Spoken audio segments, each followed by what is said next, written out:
మూడు గురించి ధ్యానం చేస్తున్నాం. అవునా? బలిపీఠం యొక్క కొలతల్లో దేవుడు 3 మూరలు ఇచ్చాడని నిర్గమాకాండం 27వ అధ్యాయము 1వ వచనంలో మనకు జ్ఞాపకం చేస్తున్నాం. మీరు ఆలోచించండి, 3 అనే సంఖ్యను అసలు ఆది కాండంలో ఎన్నిసార్లు రాసి ఉంటుంది? మీరు లెక్క పెట్టుకోండి. ఆది కాండంలోనే, ఇంకా మనం ఆది కాండం అన్నీ కూడా చెప్పుకోవట్లే, అక్కడక్కడ సందర్భాన్ని బట్టి, అవకాశాన్ని బట్టి కొంచెం ఆత్మీయంగా బలపరచడం కొరకు కొన్ని విషయాలు చెబుతున్నాం. ఆది కాండంలో మీరు గుర్తు తెచ్చుకోండి ఎన్నిసార్లు 3 అనే విషయం ఉంటుందో. ఏమండి? 3వ దినం గురించి రాయబడి ఉన్నది. అలాగనే మూడు అనేటువంటి ఆది కాండం 18వ అధ్యాయంలో దేవుడైనటువంటి యెహోవా 3 మనుషులుగా ఆయన యొద్దకు వచ్చారు అబ్రహాం గారి దగ్గరికి. అప్పుడు వచ్చినప్పుడు 6వ వచనంలో ఏమని రాసి ఉంది అక్కడ? అబ్రహాము గుడారములో ఉన్న శారా యొద్దకు త్వరగా వెళ్ళి నీవు త్వరపడి ఎన్ని మానికలు? 3 మానికలు మెత్తని పిండి తెచ్చి అన్నాడు. వచ్చిన మనుషులు ఎంతమంది? 3 మనుషులు. భోజనం వండాలంటే ఎన్ని మానికలు వండాలి అంటే ఒక్కొక్కరు ఎంత తింటారు?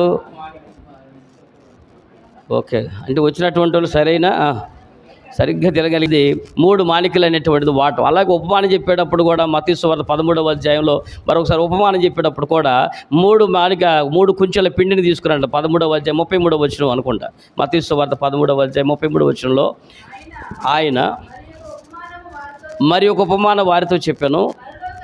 పరలోక రాజ్యము ఒక స్త్రీ తీసుకొని పిండి అంతయు పులిచి ఎన్ని కుంచెములు?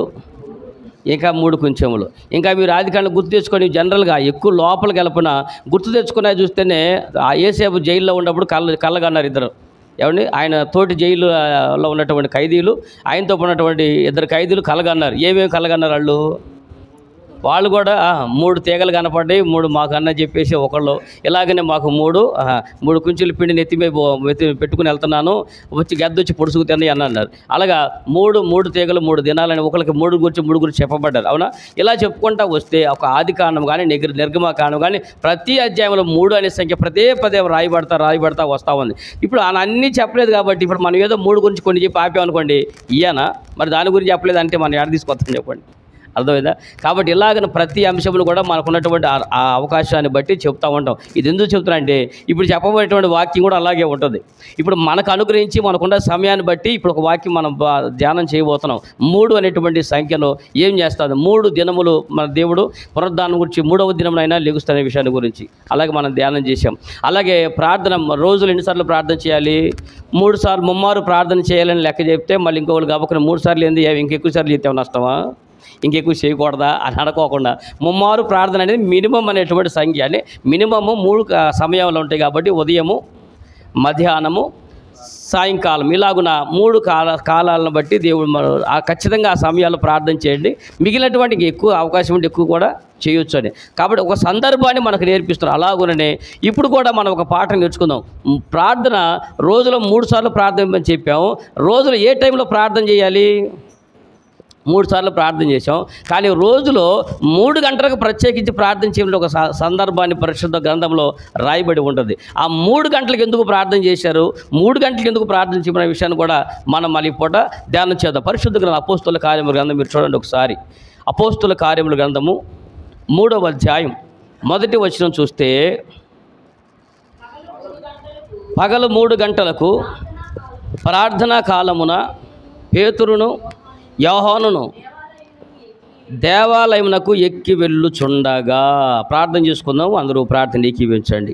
పరిశుద్ధమైన తండ్రి, ప్రేమ కనికరము గల మా ప్రభువా, మీ ఘనమైన పరిశుద్ధ నామానికి వందనాలు, స్తుతులు, స్తోత్రాలు మా ప్రభుని యేసుక్రీస్తు నామములో చెల్లిస్తున్నాము. నా ప్రభా, నిర్గమకాండం 27వ అధ్యాయములో నా ప్రభా 1వ వచనంలో మీరు ప్రభా ప్రత్యక్ష గుడారంలో నా తండ్రి బలిపీఠమును అమర్చినప్పుడు ఆ బలిపీఠం యొక్క కొలతలను నా ప్రభా కొండ మీద మీరు చూపించి దీన్ని చేయుటకు నువ్వు జాగ్రత్త పడము, దానికి కుడి ఎడములకు తిరగకోకుండా దాన్ని చక్కగా నిర్మించాలని నేను నీకు చూపించినట్లుగానే చేయమని చెప్పి ప్రభువా హెచ్చరిక చేసిన ఆయన పదే ప్రభా నన్ను మోషేను సిద్ధపరిచారు. మీ చిత్తానుసారముగా మోషే ప్రభా ఆ రీతిగా నా తండ్రి ప్రత్యక్ష గుడారం నిర్మాణం చేసి అందులో బలిపీఠమును కూడా ప్రభా పెట్టినప్పుడు దానికి నా ప్రభా దాని ఎత్తు 3 మూరలు అమర్చబడి ఉంది నా తండ్రి. ఈ 3 అనేటువంటి సంఖ్య నాయన పరిశుద్ధ గ్రంథములో నా తండ్రి 66 పుస్తకాలలో మేము తరిచి చూచుటకు నా ప్రభా మీరు సహాయం చేస్తున్నారు. నా ప్రభా గడిచినటువంటి ప్రభా అనేక సార్లు ఈ 3 అనేటువంటి విషయాన్ని ప్రభా మేము ధ్యానం చేసాం. ఈ దినము కూడా నా ప్రభా ధ్యానం చేయబోతున్నాము. నా ప్రభా ఆ 3 అనేటువంటి సంఖ్యలో నా ప్రభువా నాయన మేము ధ్యానం చేస్తున్నటువంటి ఈ సందర్భాన్ని మరొకసారి మేము చక్కగా నేర్చుకున్నట్లు చూచున్నట్లుగా మా మనోనేత్రంలో తెరవండి మనం ప్రార్థన చేస్తున్నాం నా ప్రభువా. ఇదిగో నా తండ్రి పేతురు యాహోనులు నాయన ఇంచుమించు 3 గంటల సమయంలో ప్రార్థనా సమయం నాకు ప్రభువా దేవాలయానికి ఎక్కి వెళ్తున్న రాయబడి ఉన్నది నా తండ్రి. ఈ విషయాన్ని కూడా మాకు నేర్పించండి. మేము నేర్చుకుని నా తండ్రి ఆ రీతిగా ప్రభువా జరిగించుటకు జీవించుటకు సహాయం చేయమని వింటున్న ప్రతి ఒక్కరి హృదయమును తెరిచి నా తండ్రి వాక్యం హృదయంలో పెట్టి నా తండ్రి అది ఆశీర్వాదకరంగా మార్చమని యేసయ్య పరిశుద్ధ నామమున అడుగుతున్న మా పరలోకపు తండ్రి, ఆమేన్.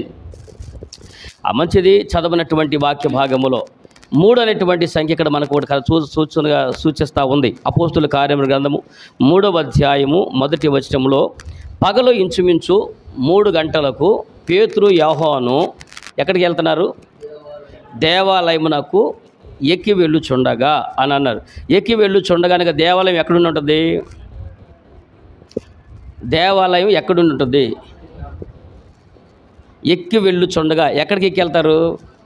అది కొండ ప్రాంతం అన్నై ఉండాలి, మిద్ది ప్రాంతం అయి ఉండాలి, మేడ ప్రాంతం అన్నై ఉండాలి. యెరూషలేం అనేటువంటిది చాలా ఎత్తుగా ఉన్నటువంటి ప్రదేశంలో ఉంటుంది. అక్కడ మనం ఇక్కడ చూసి చెప్పటమే కాదు, ఆల్రెడీ బైబిల్ గ్రంథం అంత ముందు జరిగినటువంటి సన్నివేశాలు కూడా చూసినా కూడా యెరూషలేము కొండ మీద కట్టబడి ఉంటుందని రాయబడి ఉంటుంది. అలాగనే యెరూషలేము చుట్టూ మొత్తం 7 కొండలు ఉన్నాయి. ఎన్ని కొండలు? మళ్ళీ గుర్తు తెచ్చుకోండి. ఎన్ని కొండలు? 7 కొండల ప్రార్థన అనుభవం కూడా మనం నేర్చుకోవాలి. రాబోయే దినాల్లో ప్రార్థన అనే గురించి ధ్యానం చేసేటప్పుడు 7 కొండల ప్రార్థన అనుభవం అనేటువంటిది ఎలా ఉంది? 7వ కొండతో కలువరి కొండ అనేటువంటి దాంతో ఎండ్ అయిపోతుంది. మొత్తం 7 కొండల ప్రార్థన గురించి కూడా అదేంటయ్యా 7 కొండల ప్రార్థన అనుకున్నారు, మరి లేనిపోయింది అదేదో పేరు అనుకున్నారు. అర్థం కదా? యేసు ప్రభు ప్రార్థన చేసినటువంటి ఒలివల కొండ కానివ్వండి, యెరూషలేము అలాగనే గొల్గతా కొండ కానివ్వండి, అలాగనే ఆయన ప్రార్థన నేర్పిస్తున్నటువంటి కొండ కానివ్వండి, ఆయన రూపాంతరం మీదకి వెళ్ళినటువంటి కొండ కానివ్వండి, ఆయన రూపాంతరం చెందినటువంటి కొండ ఒకటి ఉంది. అలాగనే ఆయన యెరూషలేములో ఉన్నటువంటి దేవాలయం కట్టినటువంటి కొండ ఉంది, ఒలివల కొండ ఉంది. ఇలాగున ఆ కొండల యొక్క ప్రాముఖ్యత, వాటి మీదకి వెళ్ళి ఎందుకు ప్రార్థన చేసే విషయాన్ని కూడా రాబోయే దినాల్లో మనం ధ్యానం చేసుకుందాం. ఇప్పుడు ఈ సమయంలో ఈ సందర్భంలో పేతురు యోహానులు ఎన్ని గంటలకు వెళ్తున్నారు ప్రార్థనకి? 3 గంటలకు ప్రార్థనకు ఎక్కి వెళ్ళుచుండగా అన్నారు. దేవాలయంలో 3 గంటలకు ప్రార్థనకి వెళ్తారంటే ఇప్పుడు దీన్ని బట్టి మనం రోజులో ఏ టైంలో ప్రార్థన చేయాలి? 3 గంటలకు ప్రార్థన చేయాలా? వాళ్ళు ప్రార్థనా సమయం అని రాయబడదు అక్కడ యాక్చువల్గా. అవునా? ఎందుకని ప్రార్థనా సమయం 3 గంటలకని పెట్టారు అని అంటే దీన్ని బట్టి మనకు ఒక చరిత్ర తెలుసుకోవాలి. ఎలాగ చరిత్ర తెలుసుకోండి, దీనికోసం మీరు చరిత్ర పుస్తకాలు చదవాల్సిన అవసరమే లేదు. చదివితే దేవుడి స్తోత్రం, చదవకపోతే దేవుడికి 2 స్తోత్రాలు. కానీ ధర్మశాస్త్రము ప్రకారముగా యేసుక్రీస్తు ప్రభు యొక్క శిలువ బలియాగం జరిగిన తరువాత ఆ దినములో యేసుక్రీస్తు ప్రభు వారు శరీరధారికి లోకానికి వచ్చి సువార్తను ప్రకటిస్తున్నప్పుడు యూదులైనటువంటి అనేక మందికి యేసుక్రీస్తు ప్రభు వారి యొక్క సువార్త అభ్యంతరకరంగా మార్చబడతా ఉంది. ఇప్పుడు యేసు ప్రభు దేని గురించి బోధించాడు వాక్యాన్ని? యేసు ప్రభు వచ్చిన కానుంచి ఏ విషయాలను క్రోడీకరించి బోధించారు? ఏ చూసినా కానీ ధర్మశాస్త్రాన్ని బోధించారు. ధర్మశాస్త్రం ఏరు రాయబడి ఉంది, ధర్మశాస్త్రం ఏరు రాయబడి ఉంది, మీరు చదవలేదా, మీరు చూడలేదా, మీరు గ్రహించట్లేదా అని చెప్తూనే ఉన్నారు. ఆయన బోధించిన ప్రతిదీ కూడా ధర్మశాస్త్రానికి అనుగుణంగానే ఉంది, ధర్మశాస్త్రాన్ని బోధించారు. ప్లస్ ఆయన నడిచిన ప్రతి నడక కూడా ధర్మశాస్త్రం అనుగుణంగానే నడిచారు. ఆయన ఆచరించినటువంటి విధానము ధర్మశాస్త్రము అన్నిటిని కూడా దాని ప్రకారమే చేస్తున్నా వాళ్ళకి మాత్రం ఈయన అభ్యంతరకరంగా ఉంటుంది. ఎందుకని చెప్పండి? యేసు ప్రభు ధర్మశాస్త్రంలో సున్నైనను పొల్లైనను తప్పిపోదని చెప్పి ఆయన దాని ప్రకారమే నడుస్తున్నా కానీ ఎందుకు యేసు ప్రభు అభ్యంతరకరంగా ఉన్నారు? మెదడుకి మేతే చెప్పండి. యేసు ప్రభుని పొద్దాక శాస్త్రులు కానీ, పరిసయ్యులు కానీ, సద్దూకయ్యులు కానీ వీళ్ళందరూ పదే అడ్డుకుంటానే ఉన్నారు. అడ్డుకున్నటువంటి సందర్భంలో కూడా పోనీ యేసు ప్రభు ధర్మశాస్త్ర విరోధంగా ఏమైనా చేశారా?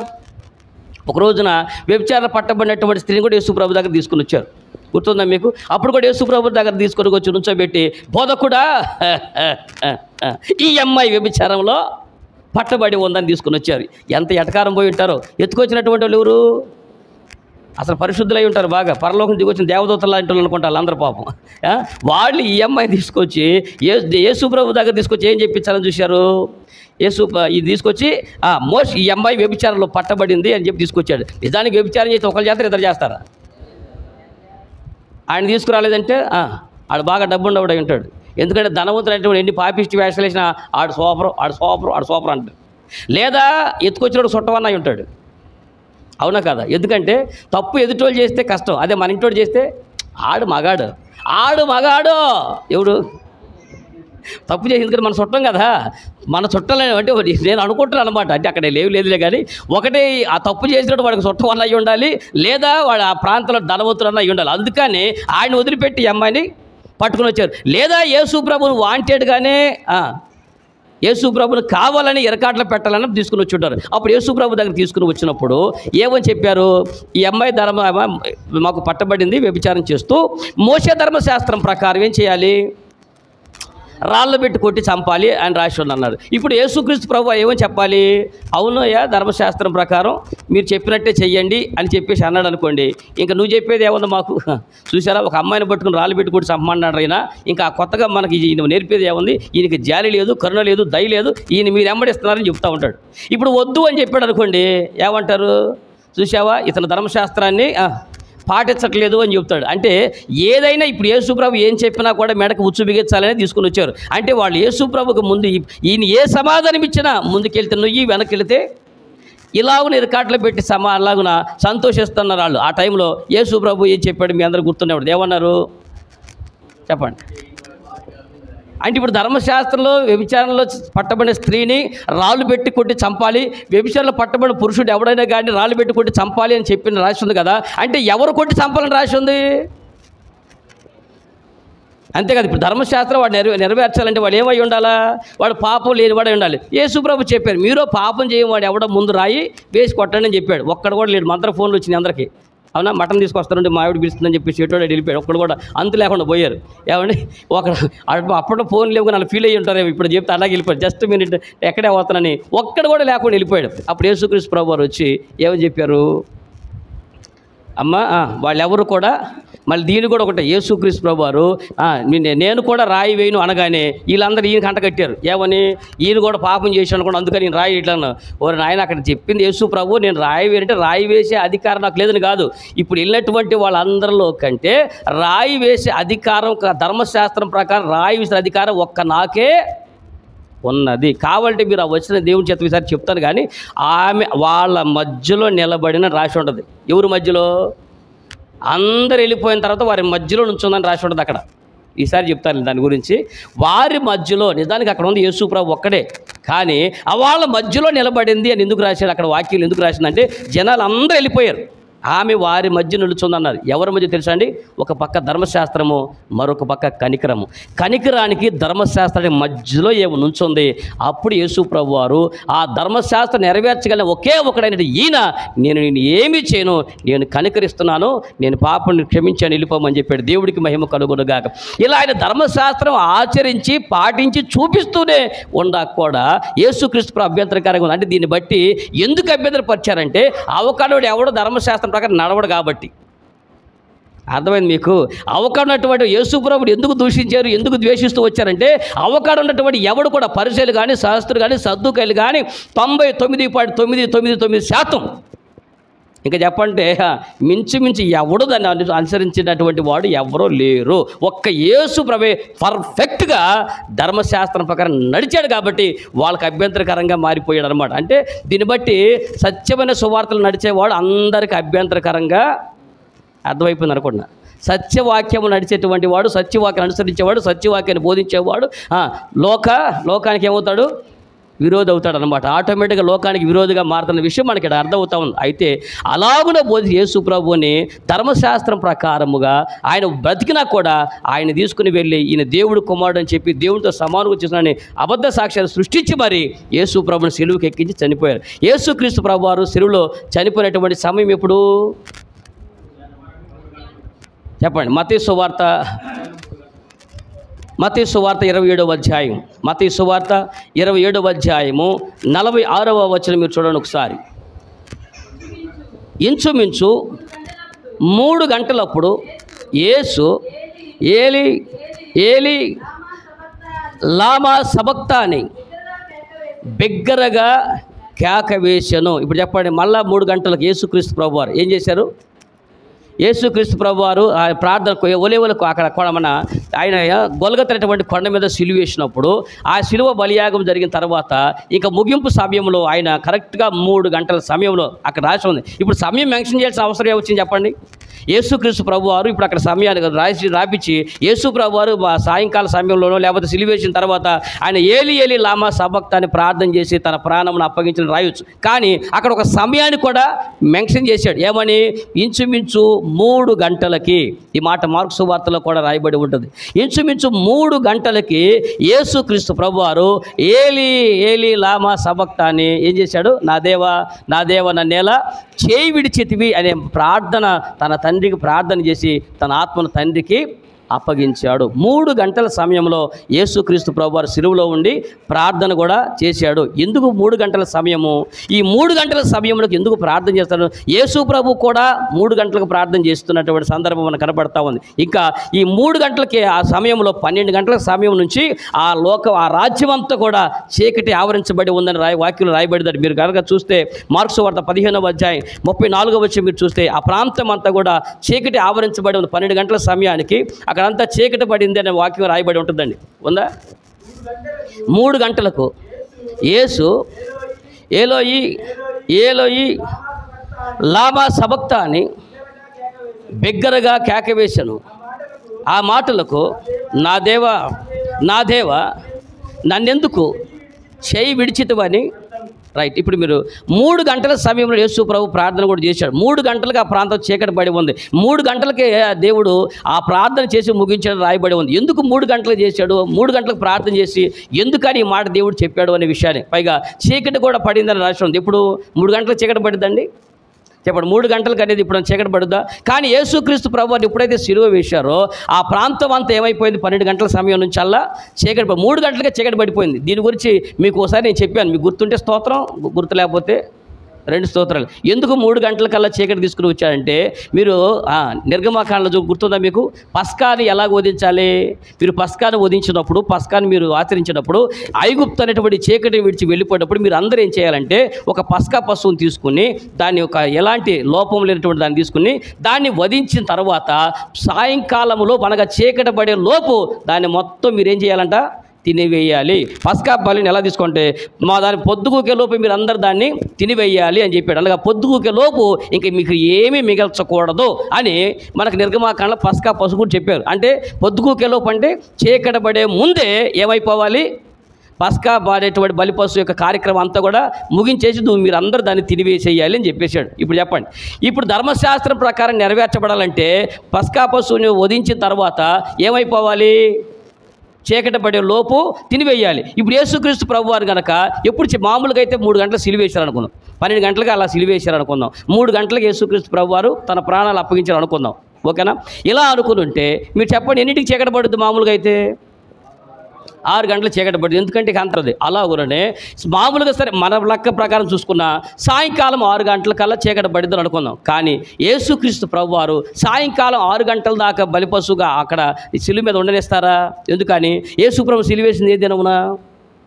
శుక్రవారం సిలువేశారు. శుక్రవారం సిలువేశారు కాబట్టి అక్కడ రాయబడి ఉంటుంది విశ్రాంతి గడియలు ఆరంభమైనందున శపించబడినటువంటి ఏది రాణు మీద వేలకూడదు కాబట్టి ఆ దినమున ఆయన్ని దించి వేస్తారు. కాబట్టి పొద్దుగూకే లోపే కనుక యేసు ప్రభు దించేశారు అనుకోండి, 3 గంటల సమయంలో కల్లా ఆయన సాయంత్రం దాకా కనుక ఉంచేశారు అనుకోండి, ఏమవుతుంది? అప్పుడు ధర్మశాస్త్రం ప్రకారము నిజానికి సాయంకాలం 6 గంటల దాకా ఉంచాలి. మామూలు ఇప్పుడు చీకటి పడిన దాకా ఈ బలు పశువు కార్యక్రమం జరిగించాలి. కానీ 3 గంటల కల్లా ముగించేశారు అంటే ధర్మశాస్త్రం ప్రకారం నెరవేర్పు జరిగినట్టు కాదు. కాబట్టి దేవుడు ఏం చేశాడంటే తీర్పుని ముందుగానే తీసుకుని వచ్చి 3 గంటలకు ఆ రాజ్యం అంతా చీకటి పడేటట్టు చేశాడు. ధర్మశాస్త్ర నెరవేర్పు జరిగినట్లుగా పొద్దుగూకే లోపు జరగాలి. కానీ పొద్దునే దేవుడికి యేసుక్రీస్తు ప్రభు 3 గంటలు సిలువేయబడితే పొద్దునే ముందుకు తీసుకొచ్చి పట్టపగలే చీకటి కమ్మేసి తీర్పు మానవ జాతికి రావాల్సిన తీర్పుని యేసుక్రీస్తు ప్రభు మీద తీర్పు తీర్చినట్టుగా మనకాడ 3 గంటల సమయం కనపడతా ఉండదు. అయితే 3 గంటల సందర్భాన్ని గురించి యేసు ప్రభు ఎందుకు ఆ రోజు ప్రార్థన చేశాడో మీకు తెలియాలంటే నేను ఒక మాట గుర్తు చేస్తాను. పగలకి రాత్రికి మధ్య కాలము ఎప్పుడు ప్రారంభమైంది? అంతే. ఇక 3 గంటల కాడ నుంచి ప్రారంభం అయిపోతుంది. 3 గంటలకి సాయంకాలం పొద్దుగూకేటువంటి గడియ ప్రారంభమవుతుంది. ఎండ బాగా ఇప్పుడు ఉంటుంది మామూలుగా మన సందర్భంలో. ఎండ 1 గంటకి 12 గంటల కాడ నుంచి 2 గంటల దాకా భయంకరమైన ఎండ ఉంటుంది. ఎండ తగ్గుముఖం పట్టేది ఇప్పుడు 3 గంటలకు. అంటే ఎండ తగ్గుముఖం పడుతుంది. ఏ కాలం రాబోతుంది? పోయే కాలం రాబోతూ ఉంది. అనగా పగటి అంతరించి రాత్రిలోకి వెళ్ళబోతున్నాం. పగలు గడిచిపోయి చీకటిలోకి వెళ్ళబోతున్నాం. పగలు అంతరించి వెలుగు అంతరించి చీకటిలోకి వెళ్ళబోతున్నాం. కాబట్టి అసలైన ప్రార్థన ఏ సందర్భంలో చేయాలి? పగల ప్రార్థన పెద్దగా అవసరం ఉండదు. పగల వెలుగుతో మనకు పెద్దగా పని ఉండదు. అసలైనటువంటి వెలుగు ఎప్పుడు కావాలి? అసలు సమస్య ఎప్పుడు ప్రారంభమైంది? చీకటి పడినప్పుడే ప్రారంభమైంది. అనగా కష్టాలు చీకటికి, రాత్రికి, పాపానికి ఈ రాత్రి అనే దానికి సూచనగా ఉంది. కాబట్టి పొద్దుగూకటి ఉండగా రాత్రి కాలం ఎదుర్కోవాలంటే పగల కాలంలోనే ప్రార్థన చేసి ఆ 3 గంటల సమయం అనగా ఒక రాత్రిని ఎదుర్కోవాలంటే పగలే ప్రార్థన చెయ్యాలి. వెళ్ళబోయేటువంటి చీకటిలో అనగా మనం వెళ్తున్నటువంటి చీకటి గడిలోకి వెళ్తున్నాం, చీకటి కాలాల్లోకి వెళ్తున్నాం, సమస్యల్లోకి వెళ్తున్నాం. కాబట్టి ఆ చీకటి సమస్యలోకి వెళ్ళబోయే ముందుగానే మన మధ్యాహ్నకాల సమయంలోనే ప్రార్థన చేసి చీకటిని జయించగలుగుతాం. దేవుడి స్తోత్రం కలుగునుగాక. 3 గంటలకు యేసుక్రీస్తు ప్రభువు ప్రార్థన చేసి తన తండ్రికి తన ఆత్మను అప్పగించాడు. అలాగే చీకటి అయినటువంటి ఆ మరణమును జయించి తిరిగి లేచాడు. 3 గంటలకు యేసు ప్రభు చేసిన ఆ ప్రార్థన సమస్యను జయించగలిగింది. 3 గంటలకు యేసు ప్రభు చేసి ప్రార్థన చేసి, తండ్రి ఇదిగో ఈ 3 గంటల సమయంలో తండ్రి అనేది ప్రార్థన చేసి నా ఆత్మని చేతికి అప్పగిస్తున్నాను అని అన్నారు. దేవుడు ఆత్మని ఏం చేశాడు తెలుసా? ఎప్పుడైతే దేవుడికి 3 గంటల సమయంలో యేసు ప్రార్థన చేసి తన ఆత్మను తండ్రికి అప్పగించాడో ఆ తండ్రి ఆ ఆత్మని కుళ్ళు పట్టనీయలేదు. దేవుడి స్తోత్రం కలుగునుగాక. 3 గంటల సమయంలో ఆత్మను ఆయన అప్పగిస్తే ఆత్మను ఏం చేశాడు సార్?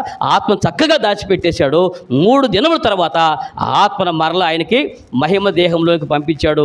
తిరిగి ఆయన ఆ పరిశుద్ధాత్మ శక్తి వలన దేవుడు పరిశుద్ధుడిగా తిరిగి లేచాడు. 3 గంటల ప్రార్థన ఎంత పెద్ద సమస్యనైనా జయించగలిగింది. అనగా మరణమును జయించినటువంటి ప్రార్థన పగలు 3 గంటలకు చేశాడు. దేవుడికి మహిమ కలుగునుగాక.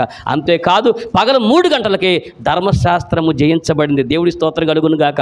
ధర్మశాస్త్రము ముగించబడినటువంటి కాలము కరెక్ట్గా 3 గంటల సమయంలోనే. ఇలాగున 3 గంటల సమయంలో యేసుక్రీస్తు ప్రభువు ఏ ప్రార్థన అయితే చేసి తన తండ్రికి ఆత్మను అప్పగించి మరణమును జయించగలిగాడో 3వ దినమున అదే ప్రార్థన అపోస్తుల కాలంలో కూడా ప్రారంభమైంది. ఇప్పుడు మీకు ఒక విషయం చెప్తాను, బాగా అర్థం చేసుకుంటున్నాను. పగలు 3 గంటలకు ఇంచుమించు ప్రార్థన సమయమున అని రాసున్నాను. ప్రార్థన సమయమున పేతురు యోహానులు ఎక్కడికి వెళ్తున్నారు? యెరూషలేముకి. అపోస్తుల కార్యముల గ్రంథము 3వ అధ్యాయం 1వ వచనంలో ఇంచుమించు 3 గంటలకు ప్రార్థన సమయమున పేతురు యోహానులు ఎక్కడికి వెళ్తున్నారు? దేవాలయమునకు ఎక్కి వెళుచున్నారు. ఎక్కడికి? ఇంతకీ అసలు పేతురు యోహానులు వాళ్ళకి దేవాలయంలోనికి రాణిస్తారండి వాళ్ళు మామూలుగా? 3 గంటలకు ప్రార్థనకి వీళ్ళు ఎక్కువ వెళ్తున్నారంటే రోజు మామూలుగా అయితే ప్రతి వారం మనం ప్రార్థన ఎప్పుడు చేసుకుంటాం? మన ఇష్టం వచ్చినప్పుడు చేసుకుంటాం, ఉదయం టైంలో చేసుకుంటాం, లేకపోతే మన ఇష్టం వచ్చినప్పుడు చేసుకుంటాం. కానీ 3 గంటలకు దేవాలయంలోకి ఎందుకు ఎక్కువ వెళ్తున్నారనే మాట రాశారంటే ఆ దినములో అందరూ కూడా యెరూషలేములో ఆఖరి యొక్క బలిపశు కార్యక్రమాన్ని ముగించేది, దేవాలయానికి తలుపులు వేసేది 3 గంటల కల్లా ధర్మశాస్త్రం ప్రకారం బలిని ముగించేసి వాళ్ళు తలుపులు వేసేస్తారు. అర్థం కాదా?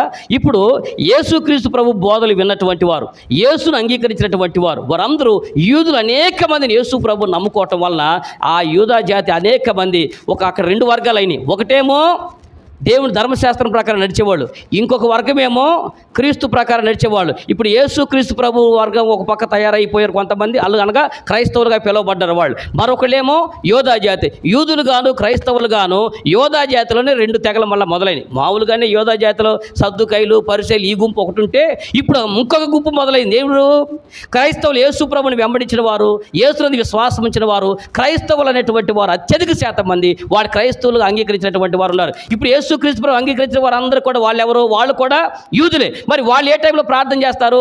వాళ్ళు ధర్మశాస్త్రాన్ని అనుసరించరు, వాళ్ళు ధర్మశాస్త్రాన్ని పాటించరు. కాబట్టి వాళ్ళు ప్రత్యేకించి క్రైస్తవులుగా మారిపోయి యేసుక్రీస్తు నామములో ప్రార్థన ప్రారంభమైంది. కాబట్టి వాళ్ళకి కూడా ఈ దేవాలయం మీద అధికారం ఉంది. వాళ్ళకు కూడా ఈ దేవాలయ ప్రవేశం ఇవ్వాలి. ఎందుకంటే వాళ్ళు యూదులుగా పుట్టినారు కాబట్టి, వాళ్ళ శరీరానుసారంగా యూదులు కాబట్టి ఈ దేవాలయంలో వాళ్ళు కూడా సమయాన్ని కేటాయించాలి. అందుకని ఏం చేశారంటే వాళ్ళందరూ కూడా మీటింగ్ చేసి ఆ క్రైస్తవ్యాన్ని ఎదుర్కోవడం చేతగాక, క్రైస్తవ్యాన్ని ఎదిరించలేక దేవుని కార్యముల ముందు ధర్మశాస్త్రం సంబంధమైన వ్యక్తులందరూ కూడా తల వంచి, అబ్బాయి ఒక పని చేద్దాం, మీరు మనదమ్ములే, మీరు మనవాళ్ళు కాబట్టి ఒక పని చేద్దాం. ఏం చేద్దామంటే 3 గంటల వరకే ధర్మశాస్త్రం ప్రకారం మేము ప్రార్థన చేసుకుంటాం.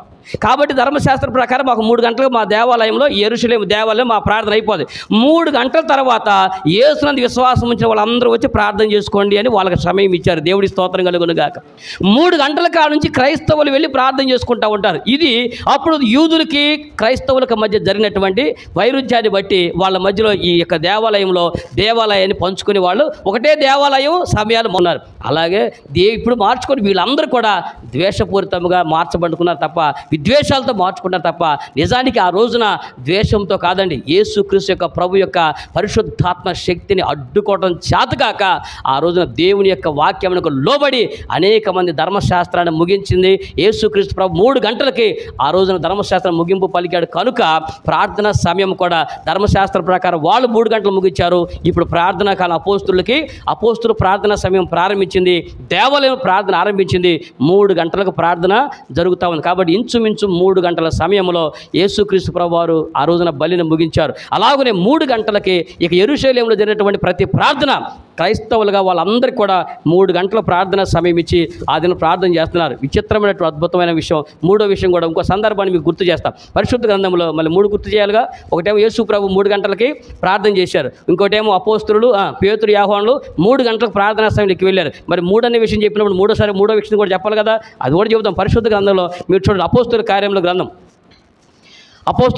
గ్రంథం 10వ అధ్యాయము 3వ వచనం చూడండి. మళ్ళీ 3వ వచనమే. పగలు ఇంచుమించు 3 గంటల వేళ దేవుని దూత అతడి యొద్దకు వచ్చి కొర్నేలి అని పిలుచుట దర్శనమందు తేటగా అతనికి కనబడను. ఇప్పుడు ఎవరు ఏంటండి? కొర్నేలి అనేటువంటి ఒక భక్తిపరుడు. ఈయన ధర్మశాస్త్రానికి సంబంధించిన వాడు కాదు. ఈయన యోధా జాతికి సంబంధించిన వ్యక్తి కాదు. ఒక అన్ని జనాలకు సంబంధించిన వ్యక్తి అయినా కూడా ఇతను మాత్రం ఒకటి బాగా తెలిసింది అనుకుంటున్నా. 3 గంటల సమయంలో ఇతన్ని దేవదూతలు దిగొచ్చారంట అండి. ఎందుకు దేవదూతలు దిగొచ్చారంటే ఎక్కడి నుంచి? జనరల్గా దేవదూతలు ఎవరు ప్రార్థన దిగొస్తారు? ఎలాంటి వాళ్ళు ప్రార్థన చేస్తే దిగొస్తారు? మన బైబిల్లో మనందరికీ తెలుసు అండి.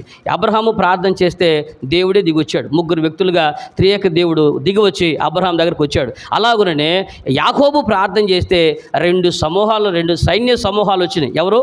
మహానయ్యం గుర్తుందా మీకు? మహానయ్యం అనేటువంటి 2 సైన్యాలు ఆ రోజు యాకోబు ప్రార్థన చేస్తుంటే దిగొచ్చినాయి. అంతేకాదు దానియేలు ప్రార్థన చేస్తుంటే ఎవరు దిగొచ్చారు? దేవదూతలు దిగొచ్చి ఇక ప్రార్థన విజ్ఞాపన ప్రారంభించడానికి ముందే నీకు జవాబు చెప్పమని నాకు పరలోకలు ఆజ్ఞ బయలుదేరని చెప్పారు. చూడండి, ఒక్కొక్కరు ప్రార్థన, అబ్రహాము ప్రార్థన దేవుని యొక్క సింహాసనాన్ని కదిలించి అక్కడి నుంచి ఆయన నిలిపి పంపిస్తూ ఉంది. కొంతమంది యాకోబు ప్రార్థన చేస్తే పరలోక సైన్యం దిగొచ్చిందంటండి. మహానయ్యం లాంటి 2 సైన్యములు ఆ పరలోకం నుంచి భూమి మీదకి దిగొచ్చారు. దానియేలు ప్రార్థన చేస్తుంటే పరలోకంలో దేవదూతలు దిగొచ్చారు. అలాగున మనం ప్రార్థన చేస్తుంటే మన ఇంటి పిల్లలు కూడా మన అమ్మట రారు. అర్థమైంది మీకు? ఒక్కొక్కరు ప్రార్థన ఎలాగ చేస్తుంటారో ఒక్కొక్క ప్రార్థన. ఇప్పుడు మన బైబిల్లో మీరు చూసినటువంటి ప్రార్థన చెప్పిన ప్రతిసారి కూడా వాళ్ళు ఏదో తేలిక తీసుకుని దేవుడు చెప్పలేదండి. ప్రతి వాణి యొక్క ప్రార్థన దేవుడు చూడండి, అబ్రహాం యొక్క విశ్వాస జీవితంలో అతను చేసిన ప్రార్థన ఆలకించడానికి ఆకాశం నుంచి దేవుడే దిగి వస్తూ ఉన్నాడు. అసలు యాకోబు చేసిన ప్రార్థన ఏమై ఉంటుంది? ఏం చేసి ఉంటాడు చెప్పండి ప్రార్థన? ఏమండి? యబ్బోకు రేవు దగ్గర అందరిని పంపించేసి ఏం ప్రార్థన చేసి ఉంటాడు ఆయన? ఏమని ప్రార్థన చేసి ఉంటాడు చెప్పండి? అయ్యా, ఇదిగో మా అన్న వస్తున్నాడు, కత్తులు కర్రటాలు తీసుకుని వస్తున్నాడు కాబట్టి వరుసని లైన్లో పంపించాను మా వాళ్ళందరినీ. తేడా వస్తే ముందు మా పని మనిషి ఎగిరిపోద్ది, రెండో పని మనిషి ఎగిరిపోద్ది, ఇంకా తేడా వస్తే నాకు వద్దనుకున్న కొద్దిగా ఇచ్చినటువంటి నా గుడ్డి భార్య పోద్ది. ఇక లాస్ట్లో వాళ్ళందరూ పోయిన తర్వాత లాస్ట్లో ఎవరిని పెట్టాడు? రాహేల్ని పెట్టుకున్నాడు. ఎంతగా ప్రేమగా ఉన్నాడు. ముందు ఎవరు పోయారు ఇళ్ళలో?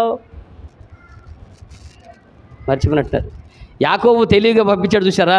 వాళ్ళ అన్న దగ్గర వాళ్ళ అన్న వస్తున్నప్పుడు ఎబ్బోకు రేవు కాడ మిగిలిపోయి అమ్మాయి ఒక్కొక్క గుంపు పెడతాడు. ముందు గుంపులో ఏమండి 2 పని వాళ్ళని చేసుకున్నాడు కదండి. ఇది లేయా గారి యొక్క పని అమ్మాయిని, అలాగే రాహేల్ పని అమ్మాయిని చేసుకున్నాడు కదా. ఈయనేం పంపించాడు? ముందేమో ఈ పని వాళ్ళందరూ ముందు ఒక గుంపు, రెండో గుంపు పంపించాడు. తర్వాత ఆమె లేయాని పెట్టాడు. ఆ తర్వాత లాస్ట్లో రాహేల్ని పెట్టాడు. ఎందుకని ఈ గుంపులు పంపించాడు?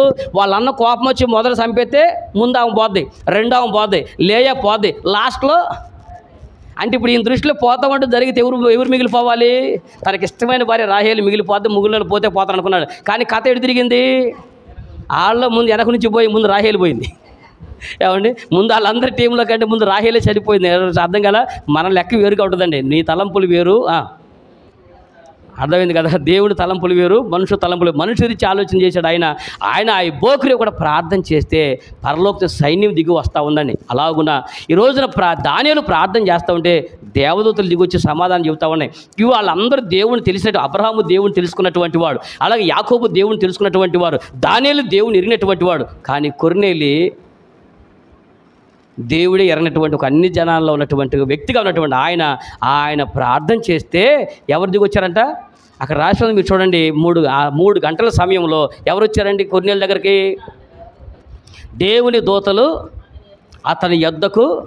మీరు చెప్పండి, ఎంతమంది ప్రార్థన చేస్తూ ఉంటే కొర్నేలి లాంటి వ్యక్తి దగ్గరికి దేవదూతలు ఎందుకు దిగొచ్చినాయి? దేవదూతలు దిగొచ్చి మరి పైగా దేవదూతలు దిగొచ్చి మరి అతనికి సమాచారం కొర్నేలి వాళ్ళు దేవదూతలు దిగొచ్చి ఏమన్నారు చెప్పండి? అతను ఎందుకు దేవదూతలు వచ్చారు మీకు తర్వాత అర్థమైంది. దేవదూతలు ఎందుకు దిగొచ్చారు? ఎవరి దగ్గర దేవదూతలు వస్తారు? ప్రార్థన చేసినటువంటి ప్రతి ఒక్కరి దగ్గరికి దేవదూతలు వస్తారా? లేక వీళ్ళ దగ్గరికి, ఇప్పుడు కొర్నేలి దగ్గరికి దేవదూతలు వచ్చారు. 3 గంటల సమయంలో దేవదూతలు పరలోకం దిగొచ్చి ఆ దేవదూతలు ఏమన్నారు చెప్పండి? నీ ప్రార్థనలు అంటే ప్రార్థన ఒకటేనా, తర్వాత ఏమైనా ఉందా? నీ ప్రార్థన ఒకటే చేరిందని చెప్పొచ్చు కదా. అంటే ఇప్పుడు దేవదూతలను కూడా దేవుడు పంపించాడు అంటే ఇతను ప్రార్థన చేయటమే కాదు, ప్రార్థన తగ్గట్టుగా బతుకుతున్నాడు. దేవుడికి మహిమ కలుగునుగాక. ప్రార్థన చేస్తున్న వ్యక్తి కాదని ఇతను ధర్మకార్యములు చేస్తున్నాడంట. ఏం చేస్తున్నాడు? ధర్మకార్యములు చేస్తూ ఉన్నాడు. మనకు తెలిసింది ఒకటే, మనం ఎంత ఒక్కొక్కరు నేను వింటూ ఉంటాను, మీరు చూస్తుంటారు కదా. అమ్మ అసలు నేను ఎన్ని గంటలు ప్రార్థన చేస్తాను తెలుసా? నేను మోకాలు చూడండి అవి నల్లగా అయిపోతాయండి. ఎట్లా? పిల్లలకి బెచ్చం కూడా పెట్టడు. అర్థమైంది మీకు ఇప్పుడు మ్యాటర్ ఏంటో? 20 రోజులు 18 గంటలు ప్రార్థన చేస్తానన్నటువంటి పాస్టర్ గారులు ఉన్నారు. విశ్వాసులు కూడా ఉన్నారు. పాస్టర్ గారులు మించి విశ్వాసం. నేనయ్యా నా ప్రార్థన మామూలు కాదయ్యా, అసలు నా ప్రార్థన ఎప్పుడైనా 8 గంటలు నిద్రపోతానయ్యా, మొత్తం ప్రార్థనలు ఉంటానయ్యా. ఏం ఉపయోగం?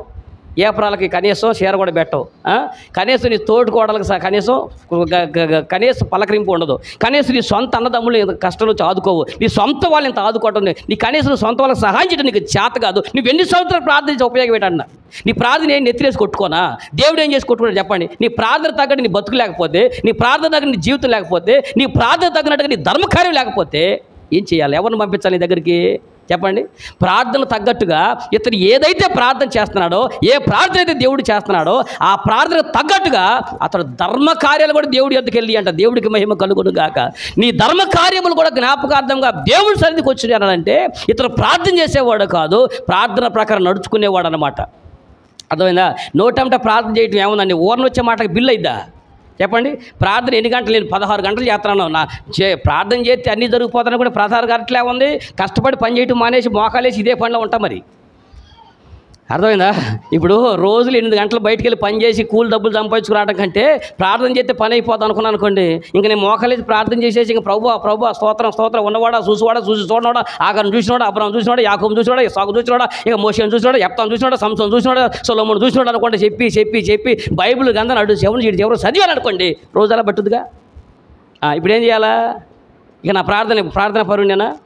గంటలు చేస్తే ప్రార్థనా పరుడు కాదు, గంటల సేపు కూర్చుంటే ప్రార్థనా పరుడు కాదు, వారం భక్తి చేస్తే ప్రార్థనా పరుడు కాదు. చేసిన ప్రార్థన ప్రకారము ధర్మ కార్యములు చేస్తున్నాడంట. దేవుడికి మహిమ కలుగునుగాక. అన్న తన కార్యంలో ధర్మం ఉంది, ప్రజలకు సహాయం చేసేటువంటి గుణం ఉంది, ప్రజలను ఆదుకునే గుణం ఉంది, కష్టకాలంలో తన ప్రజలకు అండగా ఉండేటువంటి గుణం ఈ ప్రార్థన పరుడుకుంది. ఈ ప్రార్థన పరుడు అతనికి ఏ ప్రార్థన అయితే దేవుడు చేస్తున్నాడో, దేవుడికి ఇష్టమైన పని ప్రార్థన ఒకటే కదండి. ఆ ప్రార్థన ఆధారంగా బతకడం ముఖ్యం. దేవుడికి స్తోత్రం కలుగును గాక. కాబట్టి ఆ ప్రార్థన చేసినటువంటి సందర్భంలో 3 గంటల సమయంలో దేవదూతల్ని కదిలించిందంటే అతని ప్రార్థన. ఈ రోజున నేను నేర్చుకోవాల్సింది ప్రార్థన. మీకు నేర్పాలి చెప్పండి? ఇప్పుడు చెప్పండి, ఇప్పుడు ప్రార్థన మీకు నేర్పాలా మీకు? ఎందుకని? రోగం వస్తే ఆటోమేటిక్గా చెప్పండి, కష్టాలు వస్తే ప్రార్థన ఆటోమేటిక్గా, దుఃఖం వస్తే ఆటోమేటిక్గా, భర్త 4 దంతే వీడి చేతులు ఇరిగిపోను ప్రభువా, ఎత్తిన చేయి అట్టగా పడిపోయినట్టుగా ప్రభువా సహాయం చేయను ఆయన.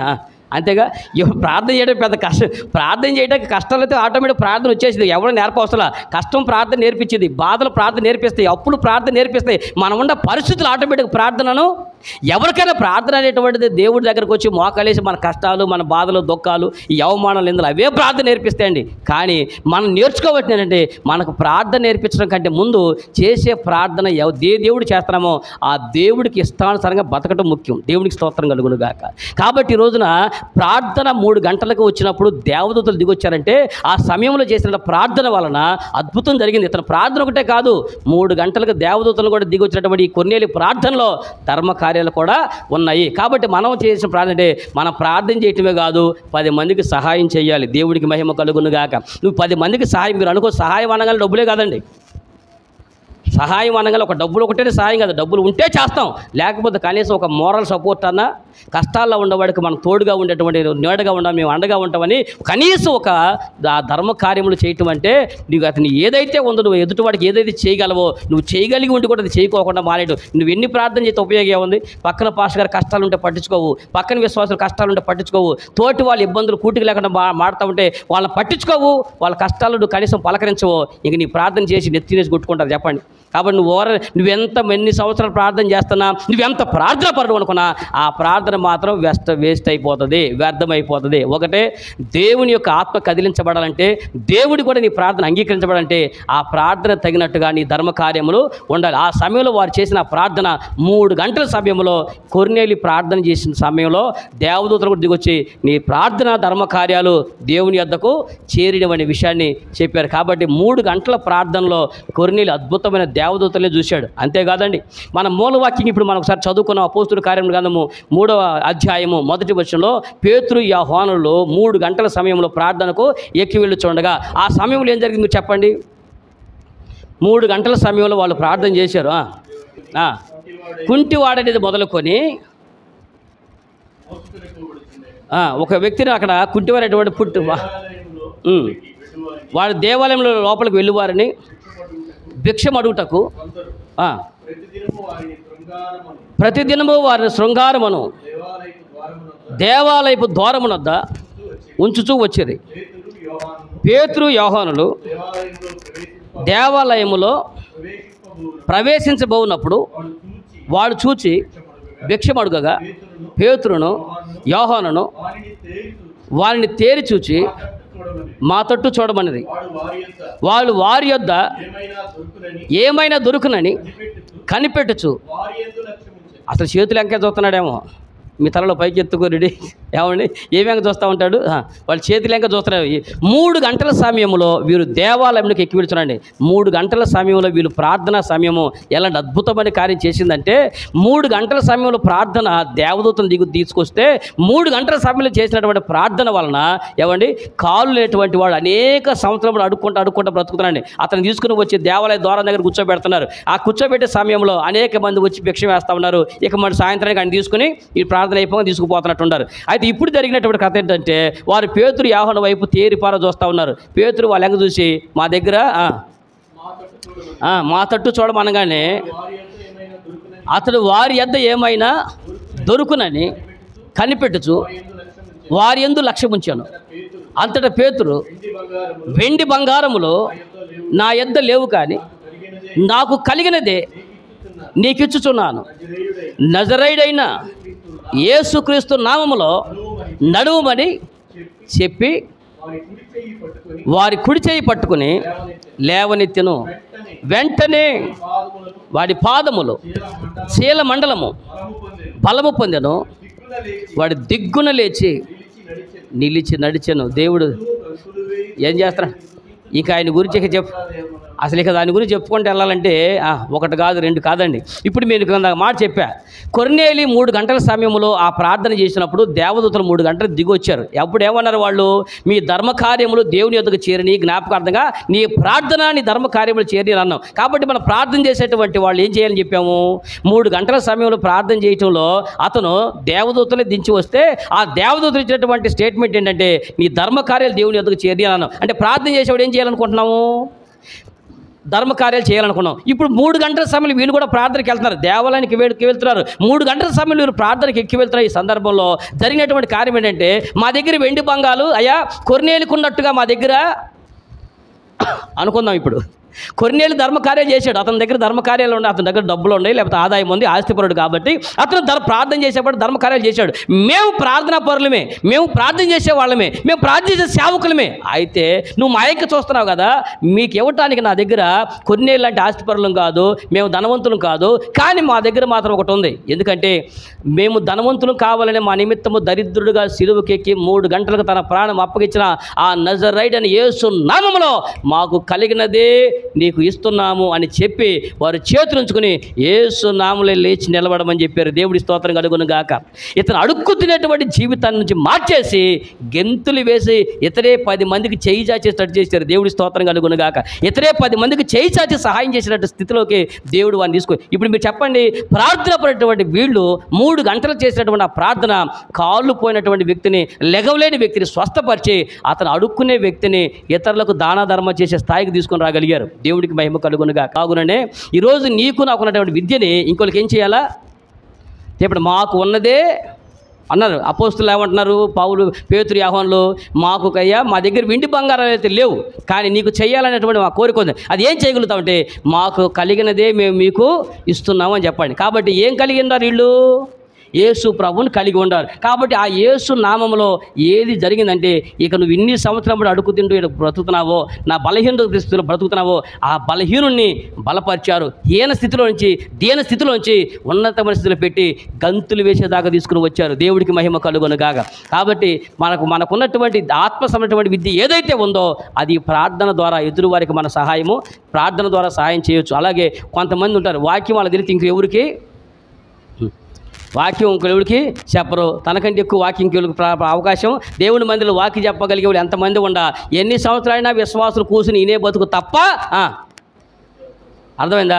ఆడవాళ్ళు వాక్యం చెప్పగలిగే స్థితి ఉండా మీరు వాక్యం చెప్పకూడదు. మీరు పాటలు పాడినా నోరు మెదపకూడదు. మీరు ఏం చేసినా మీరు చేయాల్సిన ఒకటే, పాస్టర్ గారు విశ్వాసులు వచ్చినప్పుడు చెంబుడు నీళ్ళు ఎత్తుకొచ్చి కాళ్ళు కడిగి దండం పెట్టి ఊకోవటమే. మీ జీవితం అంతా అంతేనా? దేవుడు ఇక్కడ ఏం చెప్తున్నాడు, ఏమి నేర్పిస్తున్నాడు? మనకు కలిగినది ఇంకొకరికి షేర్ చేయమంటున్నాడు. నీకున్నటువంటి జ్ఞానం షేర్ చేయండి, నీకున్నటువంటి తెలివిని షేర్ చేయండి, అలాగే నీకున్నటువంటి ఆత్మీయ స్థితిని ఎదుటి వాళ్ళు దయచేయండి. మాకు కలిగినది మీకు ఇస్తున్నామన్నాడు, నాకు కలిగిందే మీకు ఇస్తున్నామన్నాడు. అంటే దీన్ని బట్టి మనకి ఏదైనా ఒక ఆత్మీయ స్థితి కలిగి ఉంటే దాన్ని ఎవరికి చేయాలా? ఎదుటి వాళ్ళకి సహాయము. 3 గంటల సమయంలో మీరు ప్రార్థనకి వెళ్తున్నప్పుడు ఎంత అద్భుతం అంటే, కాళ్ళు లేనటువంటి వాడు కూడా నిలబెట్టి, అడుగు కాళ్ళు లేక ఏడుతున్నటువంటి ఆ వ్యక్తి ఇప్పుడు నిలబట్టమే కాదండి, ఏకంగా గంతులు వేస్తూ దేవాలయంలో కూడా వారితో కూడా ప్రవేశించాడంటే ఎంత గొప్ప స్థితి చెప్పండి. పేతురు యోహానులతో పాటు అతను వచ్చాడండి, దేవాలయంలోకి వచ్చాడా అంటే చెప్పండి. కాళ్ళు లేనటువంటి వాడిని ఏం చేశారు? పేతురు యోహానులు ఏం తీసుకొచ్చారు చెప్పండి? వాళ్ళతో కూడా అంతేగాని రే మన లెవెల్ ఏంటి, నీ లెవెల్ ఏంటి, మా లెవెల్తో పాటు వస్తావు నువ్వు, రే నువ్వు ఎవడివి అడుక్కునేవాడు, నీ బట్టలు ఏంటి అడుక్కుతునే బట్టలు, నువ్వు వాడు కూకో మేము వాడు కూర్చోం, సూటు బూటు బతుకు మాది, గోషుకోట్ల బతుకు నీది, నువ్వు మేము ఎన్ని సంవత్సరాలు బాగు చేసిన వాడే ఉండాలని చెప్పారా? అలా చెప్పలేండి. అతని స్థితిని కూడా వాళ్ళతో పాటు తీసుకుని వాళ్ళతో కూడా దేవాలయంలోకి తీసుకుని పోయారు. దేవుడికి మహిమ కలుగును గాక. మాకు ఉన్నది మీకు ఇచ్చాము, ఏ దేవుడు మేము కలిగి ఉన్నాం ఆ దేవుడిని మీకు ఇస్తున్నామని ఆ యేసుక్రీస్తు ప్రభుని పరిచయం చేసినటువంటి ప్రార్థన జీవితం అండి. ఈ రోజున 3 గంటల సమయంలో చేసినటువంటి ప్రార్థన ఎంత అద్భుతం జరిగిందంటే, ధర్మశాస్త్రమును ముగించి ధర్మశాస్త్రం నెరవేర్చి దేవుని యొక్క కృపాశాస్త్రమునకు ప్రారంభము 3 గంటల సమయం. అంతేకాదు 3 వ్యక్తులు యేసుక్రీస్తు ప్రభు వారు 3 గంటలకు ప్రార్థన చేశాడు, ధర్మశాస్త్రాన్ని ముగించి కృపాశాస్త్రాన్ని ప్రారంభించారు. 3 గంటలకు ప్రార్థన చేశారు, అవిటి బ్రతుకును మార్చి సంపూర్ణమైనటువంటి ఆనందకరమైనటువంటి గెంతే బ్రతుకునిచ్చింది 3 గంటల ప్రార్థన. 3 గంటల సమయంలో చేసినటువంటి ఆ ప్రార్థన దేవదూతలను భూమి మీదకి, పరలోక మీద దేవదూతలు, పరలోక మహిళ దేవదూతల్ని నేల మీదకు తీసుకుని వచ్చింది 3 గంటలు చేసేటువంటి ఈ ప్రార్థన. ఇప్పుడు చెప్పండి, 3 అనేటువంటి ఈ సంఖ్య ఏం తెలియజేస్తూ ఉంది? రాబోయే ఒక అనగా బలిపీఠం దగ్గర దాని ఎత్తు 3 అడుగులు పెట్టమన్నాడు, 3 మూరలు పెట్టమన్నాడంటే ప్రార్థనా జీవితం కూడా మనకి 3 రోజులో 3 సార్లు చేయాల్సిన ప్రార్థన ఎంత ఇంపార్టెంటో 3 గంటల సమయంలో చేసే ప్రార్థన కూడా అనగా అప్పుడు 3 గంటల కంటే మీకు ప్రార్థన మాకు టైం ఉండొచ్చు, వర్క్లో ఉండొచ్చు, కుదరపోవచ్చు. కానీ నేను నేర్చుకున్న ఒక పని ఏంటంటే చీకటి బట్టల కంటే ముందు చేసే ప్రార్థన ఇది. అనగా శ్రమ, కష్టం, అది చీకటి వచ్చిన తర్వాత, కష్టాలు వచ్చిన తర్వాత ప్రార్థన చేయడం కంటే కష్టానికంటే ముందే మనం ప్రార్థన చేసేటువంటి జీవితం 3 గంటల సమయం అండి. అనగా 2 గడియలకు మధ్యలో ప్రార్థన అది. అనగా పగలు రాత్రి అనేటువంటి 2 ఉన్నాయి. ఆ రెండిటికి మధ్యలో ఉన్నటువంటి ప్రార్థన 3 గంటల సమయంలో చేసే ప్రార్థన. ధర్మశాస్త్రానికి కృపాశాస్త్రానికి, అనగా ధర్మశాస్త్రానికి కనికరమునకు మధ్యలో, సత్యమునకు కృపకు మధ్యలో, కృపా సత్యములకు మధ్యలో ఉన్నటువంటి గడియ 3 గంటల సమయం. కాబట్టి 3 గంటల ప్రార్థన వలన 2 నిబంధనలకు మధ్యలో ఉన్నటువంటి సమయం అది. ఏ నిబంధన? కొత్త నిబంధనకి పాత నిబంధనకి మధ్య గడియ 3 గంటలు. అందుకనే పాత నిబంధన ప్రకారము 3 గంటల ప్రార్థన క్లోజ్ అయితే, కొత్త నిబంధన ప్రకారము 3 గంటల ప్రార్థన ప్రారంభించారు. దేవుడికి మహిమ కలుగునుగా. యెరూషలేములో 3 గంటలకు ప్రార్థన సమయము. వాళ్ళందరూ కూడా అనగా 2 శాస్త్రములకు మధ్యలో, అనగా 2 నిబంధనలకు మధ్యలో ఉన్నటువంటి సమయము 3 గంటల సమయము. అలాగున రాత్రికి పగలకు మధ్యలో ఉన్నటువంటి గడియ ప్రారంభమయ్యేది 3 గంటలకి. కాబట్టి ఈ 3 అనేటువంటి సమయం చూడగానే పాత నిబంధన కొత్త నిబంధన మధ్యలో ఉన్నటువంటి సమయాన్ని మనం గుర్తు చేస్తూ ఉంది. ప్రార్థన బాధ్యతను గుర్తు చేస్తూ ఉంది. ప్రార్థించేటువంటి మనము ఎలాంటి ప్రార్థన కూడా మనం చెప్పుకున్నాం. కొన్నేళ్ళు లాంటి ప్రార్థన, ఈ పేతురు యోహాను లాంటి ప్రార్థన, యేసు ప్రభు కలవరి కొండలో 3 గంటలు చేసినటువంటి ఆ ప్రార్థన, అలాంటి ప్రార్థన జీవితం మనకు ఉండాలి. పాత నిబంధన గడిచి కొత్త జీవితాన్ని జీవించేవారుగా, పాత బ్రతుకులు గడిచి కొత్త బ్రతుకు వెళ్ళేవారి ప్రార్థనలాగా, అది ఏ రోజుకి ఆ రోజున ప్రతిదినం కూడా మనం నూతన పరచబడాలి. ఇంకో విషయం చెబుతున్నా, ఇప్పుడు నూతన సంవత్సరం వచ్చినప్పుడు నూతన పరచబడటం కాదు, ప్రతిదినము మనం నూతన పరచం. ఎందుకంటే గడిచిన రాత్రి వెళ్ళిపోయిన తర్వాత పగలు వస్తుంది, పగలు వెళ్ళినాక రాత్రి వస్తుంది. అలాగే మన జీవితంలో కూడా ప్రతిదినము కూడా మనం ఎప్పటికప్పుడు మన జీవితంలో ఉన్నటువంటి పాత విషయాలను తీసివేసుకుని కొత్త విషయాలను నేర్చుకుంటూ, కొత్త జీవితంలో దేవుని కొరకు బ్రతుకుతూ, నూతనత్వాన్ని, నూతన స్వభావాన్ని మనం ధరించుకుంటూ బ్రతకాలని 2 నిబంధనలకు మధ్యలో ఉన్నటువంటి ప్రార్థన జీవితాన్ని 3 గంటలనే సమయం సూచిస్తుంది. కనుక మనం కూడా సమస్య చీకటి ఆరంభానికంటే ముందే ప్రార్థనకు సిద్ధపడిన సంగతి మనం తెలుసుకుందాము. ఆ రీతి ప్రార్థన తీర్చుకుందాము.